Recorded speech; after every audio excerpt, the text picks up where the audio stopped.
There is nothing quite so exhilarating as studying the Bible. Now, I realize for the average Christian, they don't want to study the Bible too deeply. But the more you study the Bible, the more enhanced it becomes, the more entrenched with it you become. And to me, this is a part of Christian growth. Isaiah gives us one of the most fascinating studies, I believe, that we've had in a long time, Gary. There are 66 chapters in the book of Isaiah, divided into two divisions. Isaiah actually becomes a miniature Bible. And on today's program, we're going to look at Isaiah's miniature Bible and see some of the fascinating chapters and how they relate to the book, the various books that they represent. Gary Stearman is here to discuss with me the fascinating world of Isaiah's miniature Bible. And J.R., like the Bible itself, Isaiah's vista is universal in scope. It begins with the creation. It ends with the new heavens and the new earth. It's divided into 66 chapters, 39 of which are the 39 books of the Old Testament, 27 of which are the 27 books of the New Testament. That is, it's divided exactly like our present Bible, and yet Isaiah wrote it in the 7th and 8th centuries, far long before our present Bible was complete. You know, there have been a number of theologians and commentaries that have suggested that Isaiah is a miniature Bible because of the two divisions, 39 and 27, making a total of 66, which match the books of the Bible. But they never seem to go far enough, Gary, as to look at each individual chapter and show how the chapter 1 corresponds with the theme written in the book of Genesis. In chapter 2, the theme in the book of Exodus. In chapter 3, the theme in the book of Leviticus, and so on, all the way through 66 chapters and 66 books. They are there. Now listen, Isaiah wrote in the 7th century BC, before most of the Bible was put together. That's correct. And yet he lays out the outline. It had to be by divine design. Divine design, and that's exactly what this study is all about. Now, on today's broadcast, we're going to discover the Old Testament portion of Isaiah, which will be 39 chapters resembling or relating to the 39 books of the Old Testament. And of course, as you yourself can easily see, there's no way we can fit all 39 chapters into a 30-minute broadcast. I just want to tell you that in Prophecy in the News, our monthly magazine, we're going to detail this study so that you can study it yourself in depth. Over the next several months. Yes. It's going to take several months. This is like writing a book. Yes, it is. Now, this is very enhancing, very filled with the commentary that it just takes time to put it down on paper, doesn't it? That's right. And one more word before we begin. The Old Testament, in its original form before Christ, was divided into 22 scrolls or books.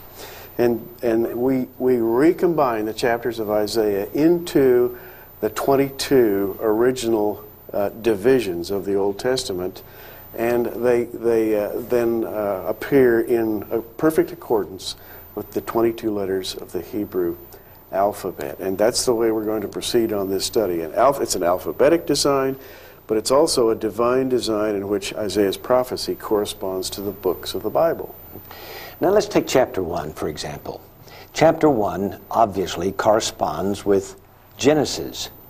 You know, in Genesis we see the Creator, we see the fall of Adam, we see the various stories, and Isaiah chapter 1 certainly lends to that, doesn't it, Gary? It really does. As a matter of fact, we have in the second verse of Isaiah 1, "Hear, O heavens, and give ear, O earth, for the Lord hath spoken. I have nourished and brought up children, they've rebelled against me." That's a thumbnail, J.R., that really reflects the whole theme of Genesis. All of mankind through Adam. Adam, the federal head of the human race, rebelled against me. That's the bottom line, isn't it? And it is. And in fact, the reason that God created the first couple, allowed Satan to do his evil will, was for the purpose of redemption. Satan meant it for evil, but God meant it for good. And you find this theme throughout Isaiah.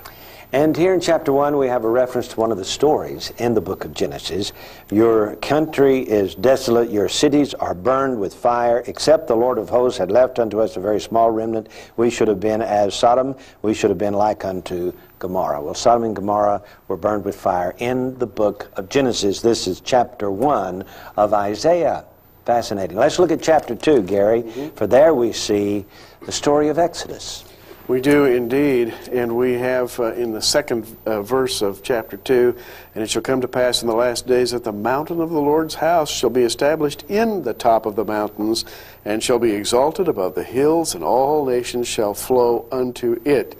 Now, the mountain of the Lord, J.R., reminds us very much of the mount where Moses received the Ten Commandments. And that's the book of Exodus, isn't it? It sure is. Sinai and the house of the Lord, the tabernacle, that's the story of the book of Exodus, absolutely targeted right here in chapter 2 of Isaiah. So we have in chapter 2 the story of the second book of the Bible. We do, and by the way, we have here the destruction of the world system, looking far, far into the future. That's really a model or is modeled by the plagues that God inflicted upon the house of Pharaoh, which is a type of the world. And so we really do have a long Exodus theme. And as I mentioned earlier, if you want to study this at length, we're going to be including all these studies, book by book, in our magazine, Prophecy in the News. Now, in chapter 3, we not only have Leviticus shown, but we have the judgment that God promised to the people in the book of Leviticus, especially as we get toward those last chapters. You know, when God talks about their cities being desolate, you know, and them scattered to the slave markets of the world so that the land can enjoy its Sabbaths. Listen, for example, it says in verse 8, Jerusalem is ruined, Judah is fallen. That's incredible, isn't it?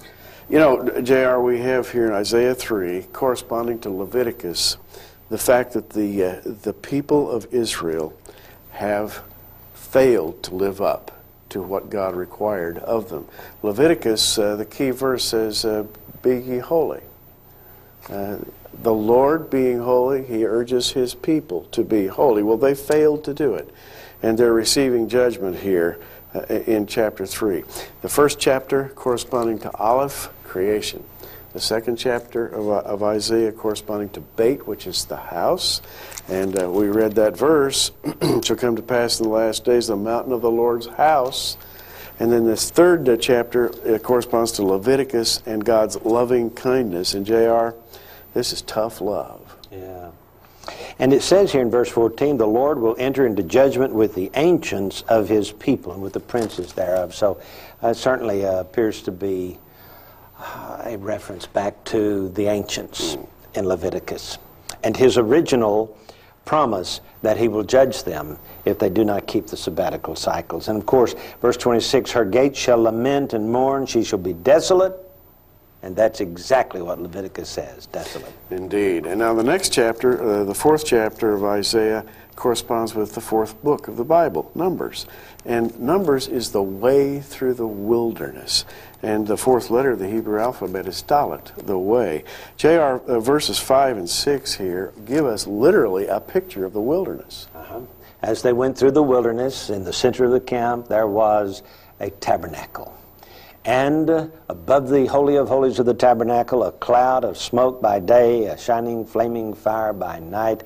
Tell us what those verses say in chapter 4. Oh, yeah. Verse 5 says, the Lord will create upon every dwelling of Mount Zion, upon her assemblies, a cloud, and smoke by day, the shining of flaming fire by night, for upon all the glory shall be a defense. And there shall be a tabernacle for a shadow in the daytime from the heat, and for a place of refuge, and for a covert from storm, and from rain. That's certainly the wilderness chapter, isn't it? Yes, it is. And fits nicely with the Dalet, which means the way through the wilderness. Let's talk about chapter 5 for just a moment. Hay and Deuteronomy. There's a big hay in Deuteronomy too, by the way. There certainly is. Deuteronomy, as we have said here many times, is the book of the big hay, hay being the breath of God. And chapter 5 is a parable of a vineyard in which the children of Israel have been charged with producing fruit, and they've failed to do so. And God pronounces 6 woes upon them. Well, when we come back, we're going to look at some of the other chapters in the first 39 chapters of Isaiah and show you the remarkable comparison between the chapter and the particular book it represents in the Old Testament. We'll be back in a moment.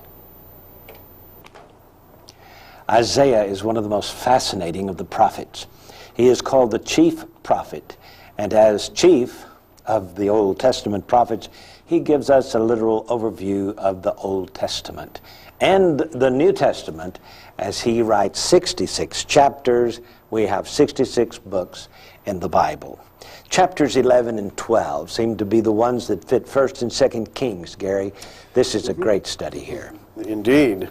1st and 2nd Kings, and when you go into Isaiah 11 and 12, corresponding to 1st and 2nd Kings, you read in 11:1, "And there shall come forth a rod out of the stem of Jesse, and a branch shall grow out of his roots." That's the Davidic kingdom. And J.R., 1 Kings chapters 1, 2, and 3 and on begin to chronicle the days of the building of the temple under Solomon and the actual substantiation of the Davidic kingdom. We have the exact words of that apply to the setting up of the kingdom in the far future. And then 2 Kings, corresponding to Isaiah 12, the 4th verse says, "And in that day ye shall say, Praise the Lord, call upon his name, declare his doings among the people, make mention that his day is exalted." And chapter 12 goes on to talk about the setting up of the Messianic kingdom. So perfectly corresponding to the prophetic nature of 1st and 2nd Kings. Yeah.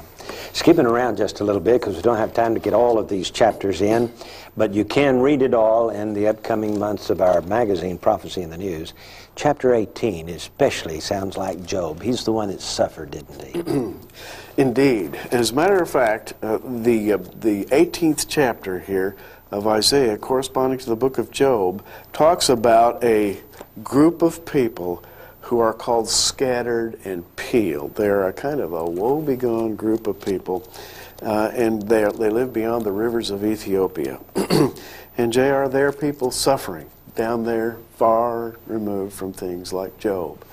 And yet, in the end, at the end of this chapter, "In that time shall the present be brought unto the Lord of hosts from a people scattered and peeled, from a people terrible from their beginning hitherto." Corresponding to the Ethiopian Jews, we believe, who came back bringing possibly the ark to Israel. Well, the beginning of these people was horrific. They suffered. In the end, however, they were redeemed, and it corresponds very nicely with the book of Job. And the theme in Job, that's amazing. Yeah. Chapter 19 is our Psalms chapter. And you know, the interesting thing about it is back in around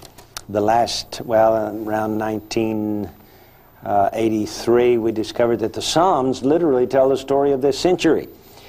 Each Psalm depicts a year numbered according to the Psalm, and we have been following this since 1983 and are just absolutely astounded with the way the Psalms describe the events of this century. Well, I want you to know that Isaiah 19 fits the mold perfectly. It is the story of this century. Let's look at 19 for a moment.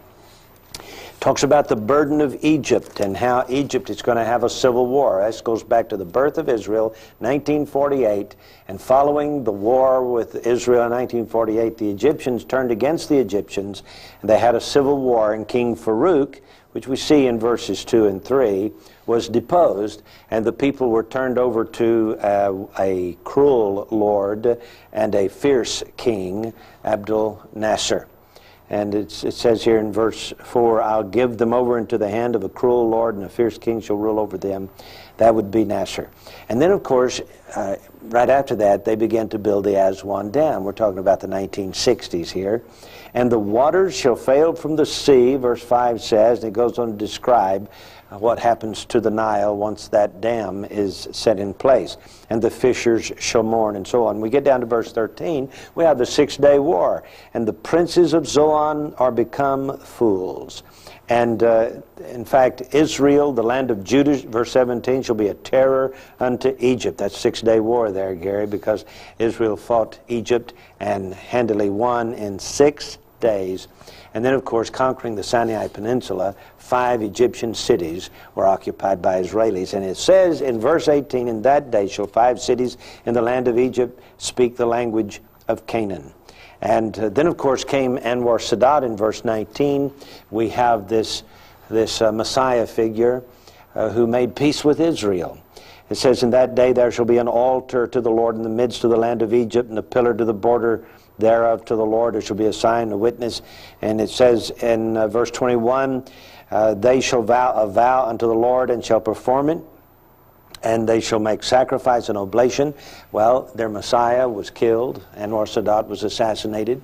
And he was buried in the tomb of the unknown warrior under the form of a pyramid. And so they sacrificed him. And then they made a peace treaty with Israel, and they're keeping the peace treaty. And then, of course, it says, the Lord shall smite Egypt. He shall heal it. And this has happened to Egypt, or will one of these days. It says here there will be a highway out of Egypt to Assyria. That highway exists today from Egypt into Israel, and that was a part of the peace treaty. So this 19th chapter of Isaiah chronicles the years of this century, and that's exactly what the Psalms do as well. And going to chapter 21, J.R., and that is an amazing exposition. Going to chapter 21, prophecies against Babylon, corresponding to the book of Ecclesiastes. Well, Ecclesiastes is the book of the world, the life under the sun, the secular world. And you know, we have here also the representation of the symbol of the letter Ayin. Here, and Ayin is sight and insight. And J.R., this is just loaded with references to vision and seeing and watchtower and saw and watchman 3 times, watchman, what of the night. And this is talking about prophecies against Babylon and Edom, but it's all set in the framework of watching or seeing. Again, we don't have time to go into all the detail, but it's phenomenal to note how it corresponds with the book of Ecclesiastes. And J.R., I have to quickly move to the next one. Chapter 22, corresponding to the Song of Solomon, has as its 4th verse, therefore, said I, look away from me, I will weep bitterly, labor not to comfort me because of the spoiling of the daughter of my people.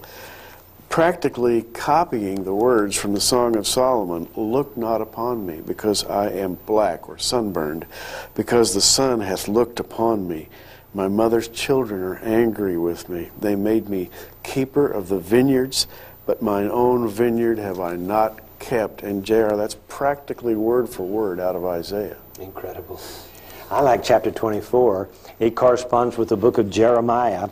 You remember Jeremiah was the leading commentator on the sabbatical years in Leviticus 25 and 26, which says, if you don't keep every 7th year and let the land lay fallow, I'll scatter you to the slave markets of the world so that the land will lay desolate and enjoy its Sabbaths. And Jeremiah was the one who chronicled all of that.